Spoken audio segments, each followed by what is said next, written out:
Neville Goddard, 1953. Changing the feeling of I. For the benefit of those who were not present last Sunday, just let me give you a quick summary of the thought expressed here. We claimed that the world was a manifestation of consciousness, that the individual's environment, circumstances and conditions of life were only the outpicturing of the particular state of consciousness in which that individual abides. Therefore, the individual sees whatever he is by virtue of the state of consciousness from which he views the world. Any attempt to change the outer world before he changes the inner structure of his mind is to labor in vain. Everything happens by order. Those who help or hinder us, whether they know it or not, are the servants of that law, which constantly shapes outward circumstances in harmony with our inner nature. We asked you last Sunday to distinguish between the individual identity and the state they occupy. The individual identity is the Son of God.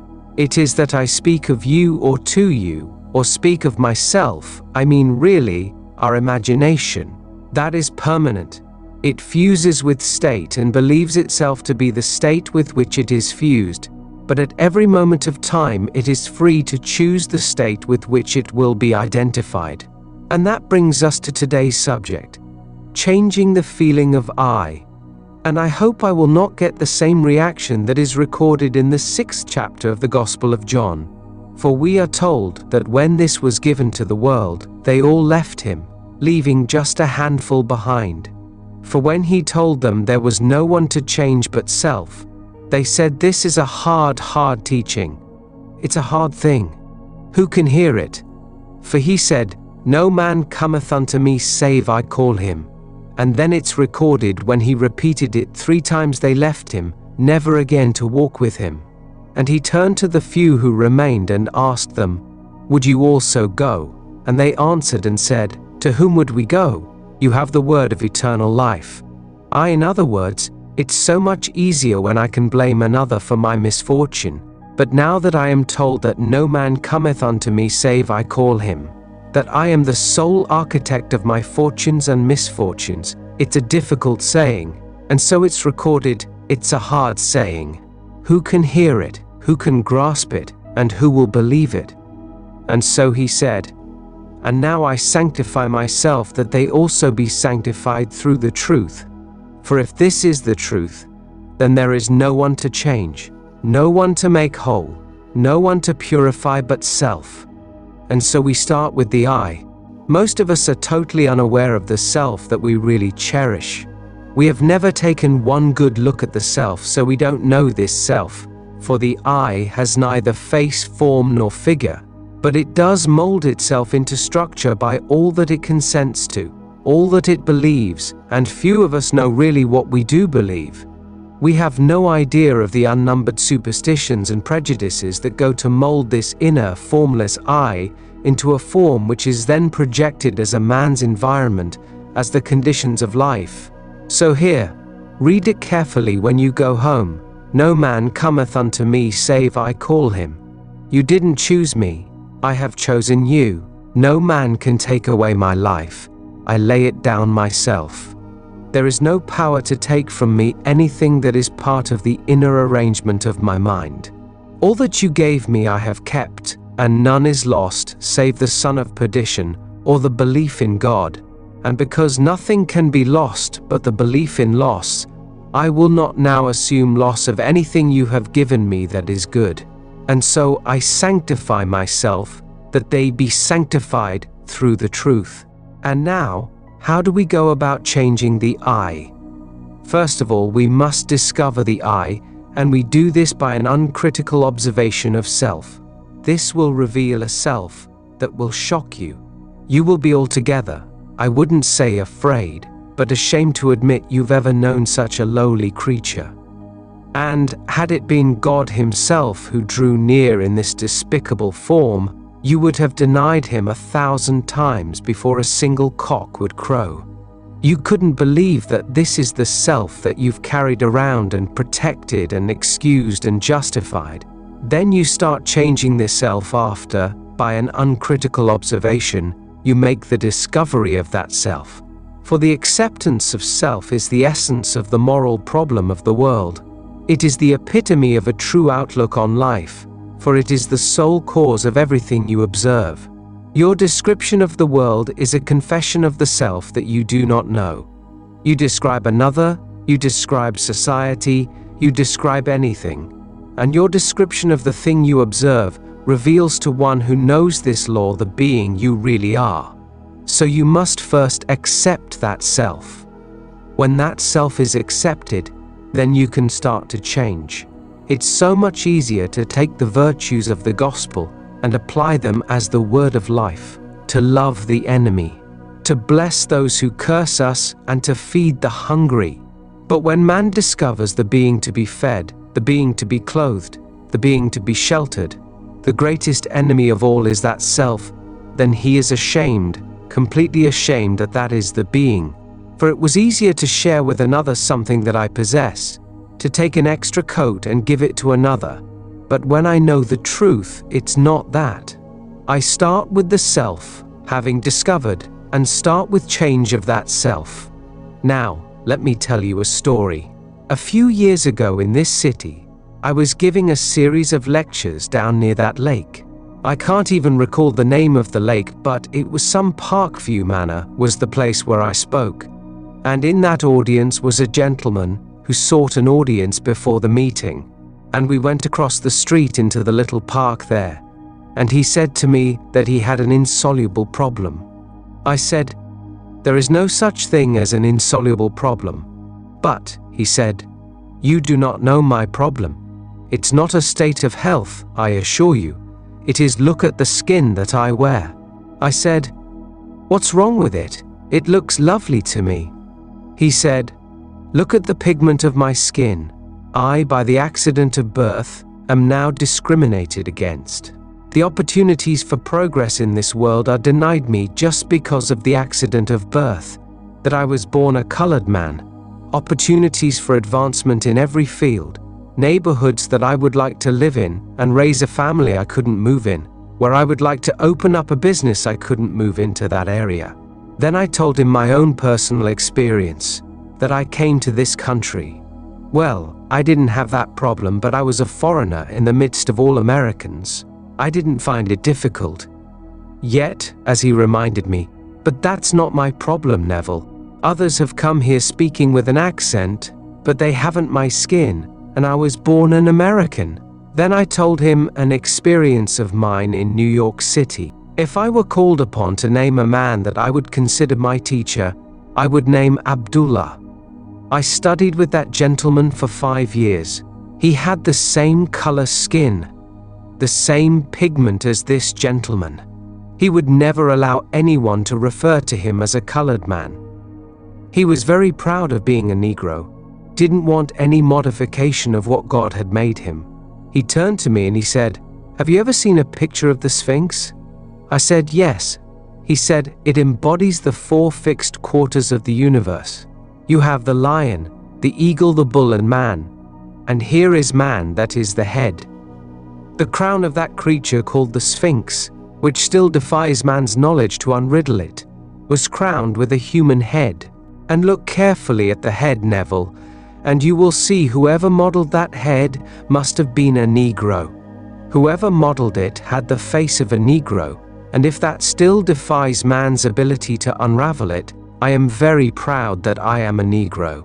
I have seen scientists, doctors, lawyers, bankers, from every walk of life seek an audience with old Abdullah, and everyone who came thought themselves honored to be admitted to his home and to receive an interview. If he was ever invited out, and he was always the honored guest. He said, "Neville, you must first start with self. Find self. Don't be ashamed ever of the being you are. Discover it, and start the changing of that self." Well, I told this gentleman exactly what Abdullah had taught me, that there was no cause outside of the arrangement of his own mind. If he was discriminated against, it was not because of the pigment of his skin, though he showed me signs as large as all outdoors denying him access to a certain area. The sign is there only because in the minds of some men such patterns are formed, and they draw unto themselves what now they would condemn. That there is no power outside the mind of man to do anything to man, and he by the arrangement of his own mind, by consenting to these restrictions in his cradle, and being conditioned slowly through his youth, waking into manhood believing himself set upon, would have to be set upon. But no man cometh unto me save I call him. So then someone comes to condemn or to praise. They couldn't come unless I call them. Not a man called Neville, but that secret being that is not called Neville. The secret being that is the sum total of all of my beliefs, all of the things that I consent to, that form a pattern of structure. That secret being draws unto itself things in harmony with itself. Well, that man went away and wrestled with himself. He couldn't believe everything I told him, not that night, but last Sunday morning in the lobby. He came forward and we renewed the friendship. He took me next door to show me the fruit of this teaching. He said, "Neville, it took me almost 3 years to really overcome that fixed idea that I, by the accident of birth, would be a secondary citizen. But I overcame it. Now here is my office on Wilshire Boulevard. I picked this one not because it was the only one offered. 4 equally wonderful spots were offered me. I took this one because it had greater telephone facilities, but the others were equally good. Now here is my office.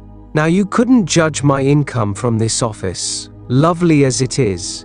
Everything is nice about it. But, Neville, this year I will net $250,000. Well, in America that is still a fabulous sum of money. It would be staggering in any other part of the world, but even in fabulous America, a man to net $250,000 is really up in the very highest of brackets. And that was the man that a few years ago told me the whole vast world was against him by reason of the accident of birth. He knows now he is what he is by virtue of the state of consciousness with which he is identified, and the choice is his to go back to the restrictions of his childhood when he believed the story, or to continue in the freedom that he has found. So you and I can be anything in this world we desire to be, if we will clearly define our aim in life and constantly occupy that aim. It must be habitual. The concept we hold of self that is noble must not be put on just for a moment and taken off when we leave this church. We feel free here. We feel that we have something in common. That's why we are here. But are we going to wear the noble concept we now hold of self when we go through the door and enter that bus? Or are we going to return to the restrictions that were ours prior to coming here?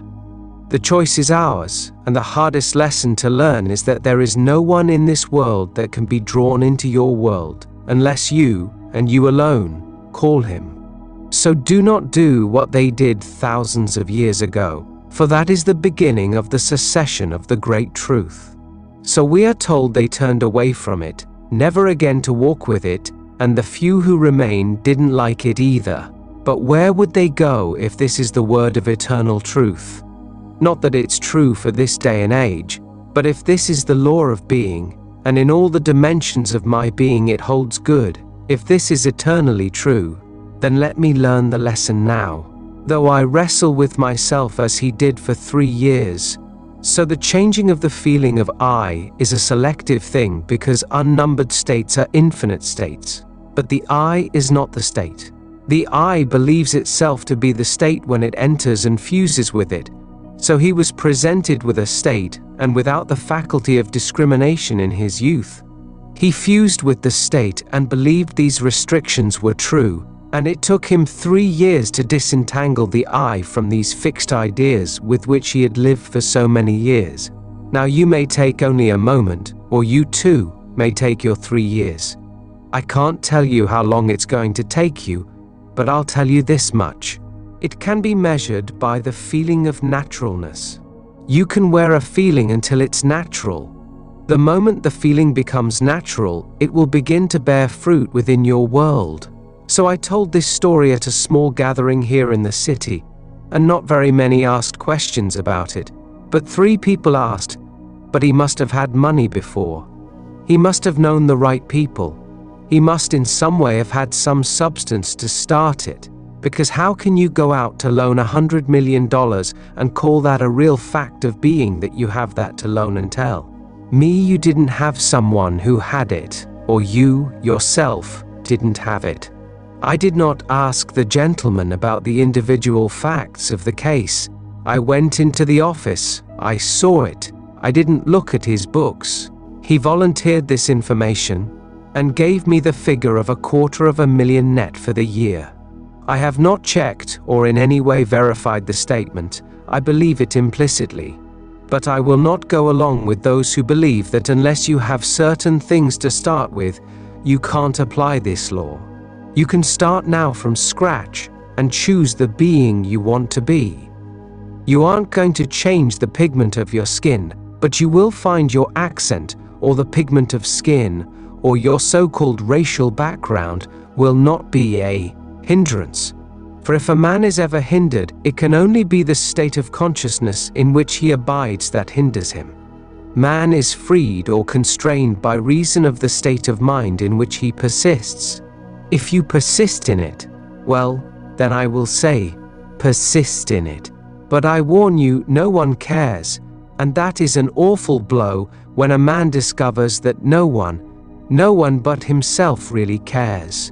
So we find ourselves weeping with ourselves in the hope of getting others to weep with us. And what an awful shock when the day arrives we discover that no one really ever cared. They will give us some little listening ear for a moment, just as they were passing by, but they really didn't care. When we make that discovery, we shake ourselves out of it and boldly appropriate the gift our Father gave us before that the world was. So let me show you the gift. You've read your Lord's Prayer possibly daily, but you read it as a prayer from a translation of a translation which does not reveal the sense of the evangelist. The real translation you will find in Farrar Fenton's work, where in the original it is written in the imperative passive mood, which is like a standing order, a thing to be done absolutely and continuously, so that you can look now upon your universe as one vast interknit machinery where all things happen. There isn't a thing to become, all things are taking place, so it is written in this manner, thy will must be being done, thy kingdom must be being restored. It is the only way you could express it, if you would express the imperative passive mood. But from the Latin from which our translation was made, there is no first aorist of the imperative passive mood. So we have it in the way we have it, but it does not reveal the intent of the mysteries. If you will see all things are now, you don't become, you simply select the state that you would occupy. Occupying it you seem to become, but it is already a fact. Every aspect of that state in its most minute detail. It's worked out and taking place. You, by occupying the state, seem to go through the action of unfolding that state, but the state is completely finished and taking place. So now you can choose the being you want to be. And by choosing a being, other than what you are now expressing, you start the change of the feeling of I. Now, how will I know that I have changed the feeling of I? By beginning first with an uncritical observation of my reactions to life, and then noticing my reactions when I think I am identified with my choice. If I assume that I am the man that I want to be, let me observe my reactions. If they are as they were, I have not identified myself with my choice, for my reactions are automatic. And so if I am changed, I would automatically change my reactions to life. So the changing of the feeling of I results in a change of reaction, which change of reaction is a change of environment and behavior. But let me warn you now, a little alteration of mood is not a transformation, it's not a real change of consciousness, because as I change my mood for the moment, it can quickly and rapidly be, I would say, replaced by another mood in the reverse direction. When I say that I was changed, as that gentleman changed his mood, his basic mood, his state of consciousness, It means that having assumed that I am what the moment denied, what my reason denied, that I remain in that state long enough to make that state stable, so that all of my energies are flowing from that state. I am no longer thinking of that state. I am thinking from that state, so that wherever a state grows so stable as to definitely expel all of its rivals, then that central habitual state of consciousness from which I think defines my character and is really a true transformation or change of consciousness. Whenever I reach that state of stability, watch my world mold itself then in harmony with this inner change. And men will come into my world, people will come to aid, and they will think they are initiating the urge to help. They are playing only their part. They must do what they do because I have done what I did. Having moved from one state into the other, I have altered my relationship relative to the world round about, and that changed relationship compels a change in behavior relative to my world. So they have to act differently toward me. So in changing the I, you start with desire, which we will unfold and elaborate on tomorrow night. For it starts with desire. Desire is the spring of action, for you must want to be other than what you are.